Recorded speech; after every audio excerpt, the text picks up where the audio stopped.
In this exploration of Stoic wisdom, we turn our gaze to Epictetus, the ancient Greek Stoic philosopher, and his seminal work, Discourses.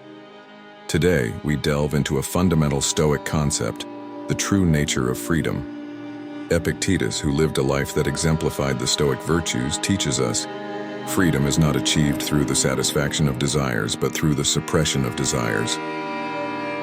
This profound statement challenges our conventional understanding of freedom. What does Epictetus mean by this? In the Stoic view, true freedom is not about having the power or resources to fulfill all our desires. Rather, it is about mastering our desires, about gaining control over our impulses and reactions. This form of freedom is internal, it's a state of mind. This teaching invites us to reflect on our own perceptions of freedom. Often, we chase external forms of freedom, financial independence, social status, the ability to travel or to indulge in pleasures. While these can bring temporary satisfaction, they do not guarantee true freedom. Why? Because they depend on external factors that are often beyond our control. Epictetus urges us to seek freedom where it can truly be found, within ourselves. This means cultivating self-discipline, practicing self-restraint, and learning to be content with what we have.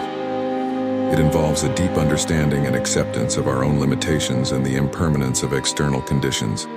This Stoic concept of freedom also implies responsibility. When we recognize that our responses to situations are within our control, we become responsible for our reactions. We can choose patience over frustration, kindness over anger, understanding over judgment. This choice is the essence of our freedom. Applying this philosophy to our lives requires a paradigm shift. It asks us to stop looking outward for freedom and start looking inward. We must train ourselves to respond to life's challenges with equanimity, to find peace in simplicity, and to derive joy from the practice of virtue. Moreover, Epictetus's view of freedom leads to a more resilient and adaptable life.